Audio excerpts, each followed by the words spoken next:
Welcome to Conversations Live. For more than a decade, we've brought you the best in books, entertainment, celebrity interviews, and current events. When the movers and shakers of the world have something to say to you, they say it to us first. Now celebrating 17 years of broadcasting success, here's your host, Cyrus Webb. And welcome back, everyone, to Conversations Live. I'm your host, Cyrus Webb. Glad you all could join us once again, both for our radio audience and those tuning in online. We're glad you all could be with us as well. As we are celebrating our 17th year this year, our next guest is doing about the same when it comes to his own career. We're excited to welcome Erik Fellows to our program today to talk to us not only about his journey as a creative, but what it's been like for him to do what he loves as an actor and to be able to share that experience with all of you. A lot of great roles he's been able to slip into the skins of. We'll talk to him about that, but also the projects that's been getting a lot of attention this year, like the series The Bay and also Purgatory. If you guys are not staying connected with Erik, we'll let you know where to find him online. But Erik, thank you so much for the time. Really appreciate it. Hey, how's it going, man? Thanks for having me. Oh, the pleasure's definitely all mine. Wow. Yeah, and so let's talk about that because I mean we're celebrating 17 this summer, and when I was prepping for your segment initially, Erik, I was like, wow, you've been doing this for a long time as well. I mean, what has it been like for you to kind of reflect on this journey that you've been on as an actor? God, man, recently I've been doing a bunch of different articles the last few months, and I've been asked this question a handful of times. I mean, when I hear that number, I'm like, wow, 17 years. It's to reflect back, you think about the journey that you went through as an artist or an actor or anyone else who's put a lot of time in this business. It seems like a very long time. And when you hear the number, it definitely is a long time. And you hear 17, 20 years or something like that. It's like, wow, you put in your time. I'm actually, it's interesting because when I first got into this business, I moved to New York first originally, and I grew up in Maryland, so that was kind of the first stop.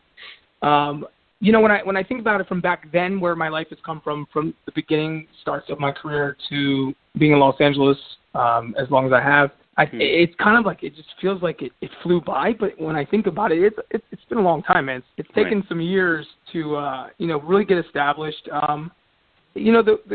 The business has a way of feeding you a little bit here, a little bit there, and then, you go through some spirals and some downtime or some stuff that's rough patches. It's impossible to get through this business without going through some rough patches. I don't care who you are, a musician, actor, anyone whatever part of this field that you're entering in and trying to gain some success, you have to hear the no's, unfortunately, to respect how much the yeses mean.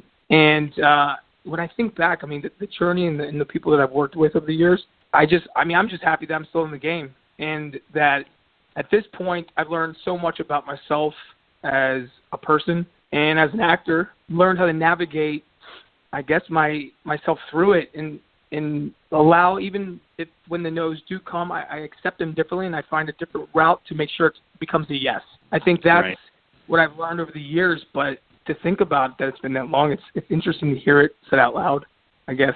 Yeah. Right. It's just like, wow, Well, and but I think it goes to a couple of things, Erik, that I definitely want our audience to know. One, and you actually said it, you put in the work. So I guess the question would be, when this journey began for you, did you realize the kind of work it would take to get to where you are? Well, yes and no. The difference is when I got into this business, it wasn't something that I actually sought out after.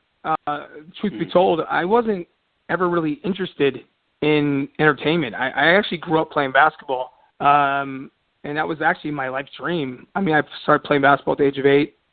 I played high school ball, and then I was actually getting looked at or recruited to play overseas in Italy out of high school, but unfortunately I got injured my senior year, and I kind of put that a little bit in the back burner. Unfortunately, I didn't have to. It was more or less a life decision.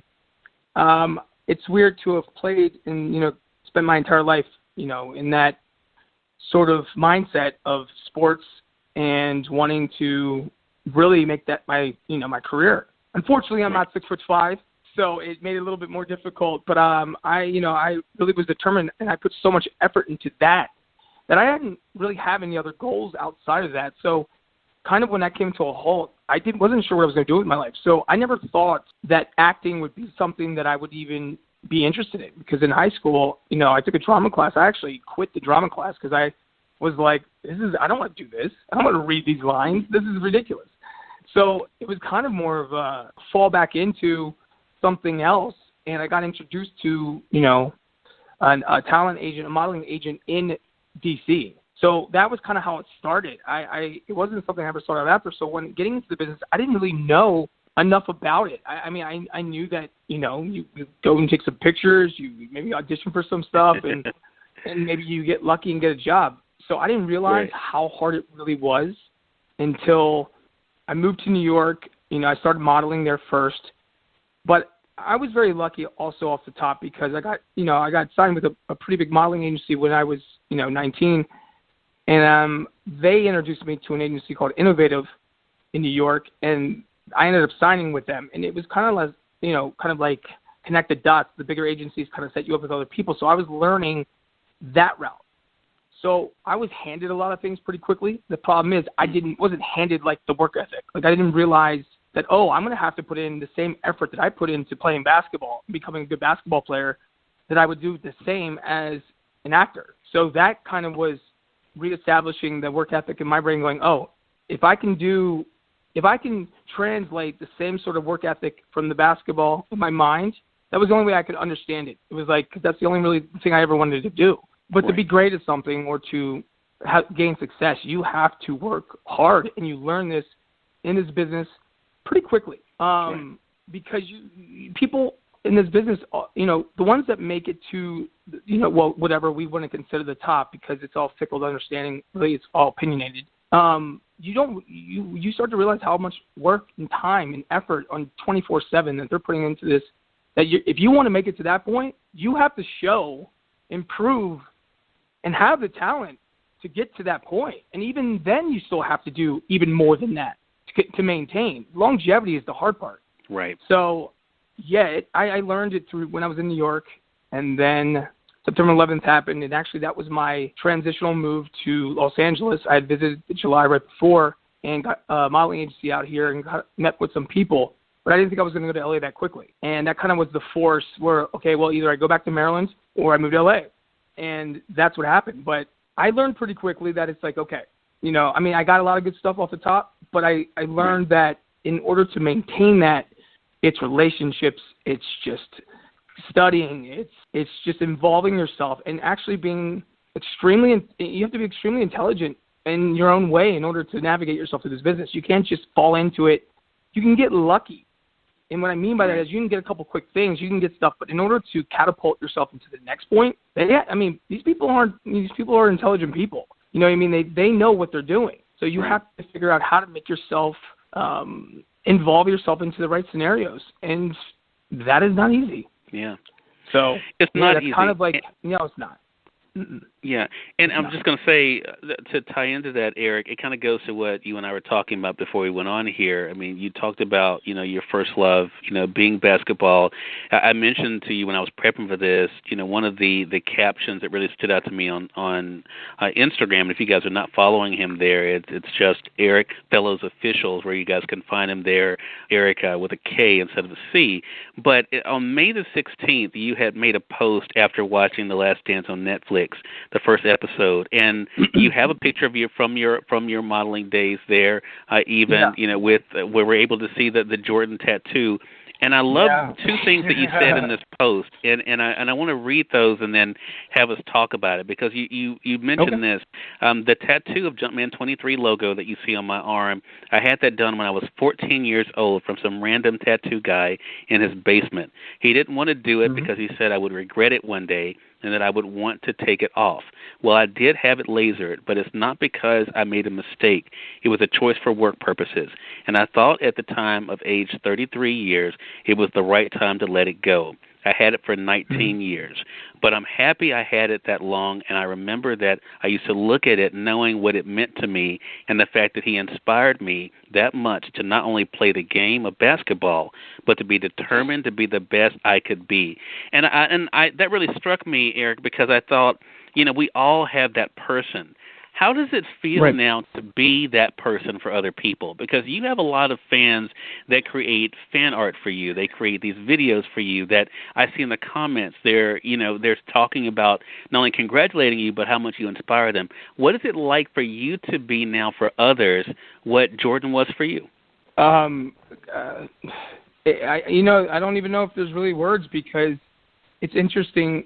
It is interesting at first when you first see that, you gather fans and people that look up to you and ask for advice from you and stuff like that. And I think, like, God, man, that would have been amazing if I had that chance to, ask Michael Jordan for that kind of stuff. It's interesting because, Michael Jordan is Michael Jordan. I'm just Erik Fellows. So the way I look at it is that at first I was like, kind of mind-boggled by it. I'm like, this is happening. Like, people, in a field that I never even really thought of. That's what's interesting. Right. That fact that I was able to transition from basketball, not sure what I wanted to do out of high school, and then get into this business, and then kind of prove to myself and say, you know what, you can do something else, and you're doing it. I don't know. It's hard. It makes me want to, at moments, cry, because I'm like, wow, I really touched somebody. If it's not just my acting, or maybe just inspired them in some sort of way, whatever they've seen of me, or just want to just talk. I'm the type of person that I reach back out to my fans as much as I possibly can. If they ever instant message me, DM me, I try to respond and give them advice, or they say, can I get a picture or anything? Like, whenever that happens, I'm, inside it makes me feel very good, because at least I know that what I chose, the path I chose, it's really affected people in a positive way. That's my main goal with this. As I've gotten older, I've realized that, the fame and the fortune and all these things that you come into this business, or any part of entertainment, at first as a younger kid, you see it from a glitz and glamour perspective. As you get older, you start to realize that there's more meaning behind it than any of that. And the passion behind it, what you gather from it, the thrill you get when people are excited to either meet you or watch your stuff, follow you, comment constantly saying, I'm looking forward to this, or can't wait to see this on you. Like, I don't know how to explain the feeling. It's just, at least you did a positive for your life and someone else's life. And, it can only make you feel good. So, I don't know if there's a word that describes that. We always use these words that, I don't know, have these meanings of how we feel inside. It's just a feeling of just you've done something that has worked its way into other people's lives and given them a smile at the end of the day. And I think if you can do that, I think that you've done well. Or anyone who's done that. You know what I mean? So it makes me feel good. And I don't think it's from like oh, wow, I made it kind of so people, recognize me. No, it's not about that. It's that literally people care enough to want to talk to you and get your advice on something. So that's how I look at it. I've changed my perspective on things over the years and understanding what it all means. And it's much more than what people think. It's not just about being on TV. It's about actually affecting people and living a positive life.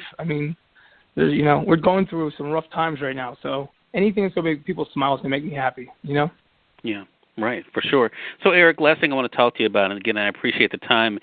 I mentioned a couple of your projects, and people have gotten to know you from different things, from daytime television to, to films, and now, series like The Bay, as I mentioned, and Purgatory, two very different types of characters. But I wanted to ask you, is that kind of the fun of it for you, that you get to slip into the skin of these different characters from project to project? I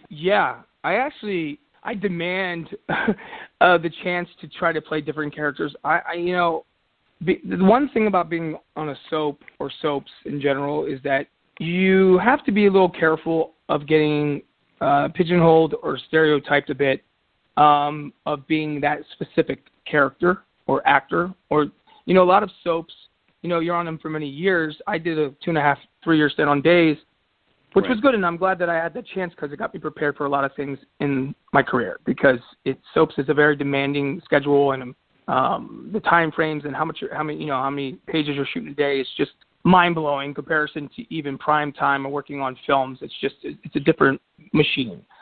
So I'm very excited and happy that I get the opportunity to do different types of characters. I never wanted to be understood as just like a specific character on a soap opera who's just only good for that. That's not my personality. I have a lot of a very at times aggressive personality. Always mean it in a nice way, but I have a very big personality, so at times I have to bring myself back down. But in order for me to be passionate about this business, I love the fact that I'm getting the chance to play very different characters. And Purgatory is probably the most,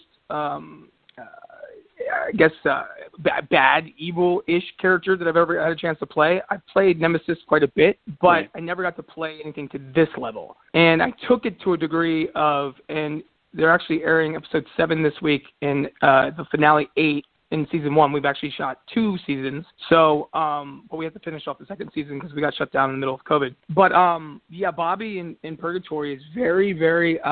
He's an aggressive guy. He's an ex-con. He's a murderer. He's done some awful things, and we're all trapped in this cave in the show Purgatory and fending for our lives. And it's like a game of Clue, but we're all connected for one particular reason, because of this one murder that happened, and we're all trying to figure out why we're connected. We end up finding clues along the way that have all brought us there for that reason. If people haven't seen the show yet, I don't want to give too much away, so I'm just going to leave it at this: that Bobby is, he has a range of emotions. He's a bad guy. He's actually an oddly nice guy. He's got sensitivity issues. He's vulnerable, but he's also very angry. It's like I got to really mess with his temperament a bit, and the producers and the director. Actually, there's 2 directors. There was an American director and an Armenian director, because we shot in Armenia, and I was actually working with 2 directors at the same time. So it was actually very interesting, and there was a language barrier too on the Armenian side. So it was a trip doing it, but they just let me kind of just do a free for all and get to play with the character. And at times I took it to a different degree, but they let me do it. Right. And the payout is great. I mean, as the episodes go on, you see Bobby transition to this very interesting human being. And I'm so happy that I got a chance to play this character. But yeah, I love playing different characters on the Bay. I play like a nice guy. He was a bad boy, and he was a bad guy, but he became this refined, better guy. And he's like now a relationship guy who loves and cares and shows it. So that's one of the only projects right now that I'm playing the good guy. A lot of my other stuff coming out is the bad guy, the manipulative guy, something like that. I guess I'm easily to be cast that way. I'm not like that in real life, but I get to play it, so it's fun, man. It really is. Yeah. Well, we know there's a lot more fun ahead, Erik, and we're glad that you could share a bit of that with us. Again, everyone, Erik Fellows has been our guest for the segment. Great chat with you, Erik. We've been talking with him about the journey where he is today. I have 2 things to pitch. Oh, yeah, definitely. Go ahead. Oh, yeah. No, I want people to know because they're all coming out soon. So I got a really cool movie coming out within the next month or so, 2 months. It's called Break Even, and it's directed by the name of Shane Stanley. He was one of the main producers on Gridiron Gang with The Rock and a bunch of other movies along the way, but you've probably mostly known him from that. Break Even is coming, I think, in around November time, October, November. Just, I guess if you're following me, check in on the details. It was supposed to come out theatrically in May, but it got pushed because of COVID. So we have a really big release actually coming out. So it's called Break Even. And then I have another really cool movie coming out early year called, excuse my French, but it's actually called Starfucker. And if I'm allowed to say that, but it's about a guy named Jimmy Star who's an actor in Hollywood. Kind of like I'm almost playing sort of my own life. It's really interesting. But he navigates his way through Hollywood to manipulate to get to the top. But he has, mishaps that happen and kind of rejuvenation of life to change him to, the better guy. But it's a really interesting dark comedy that will be coming out in probably early 2021. So I just want to pitch those two movies just so you know. Yeah. Wow. That's amazing. Well, man, we know it's only the beginning of what's to come, and we really do appreciate you sharing those things with us. Erik, and it goes without saying, man, you're welcome back here anytime. Looking forward to having you back on. Dude, I appreciate this, Cyrus. Thank you, buddy. Oh, man, appreciate you. And we thank your audience for tuning in to another great segment of Conversations Live. I really appreciate you all joining us both on the radio side as well as online. Until next time, I'm your host, Cyrus Webb, saying, as always, enjoy your day, enjoy your life, enjoy your world. Thank you all for choosing Conversations Live. Let's make today amazing. Take care.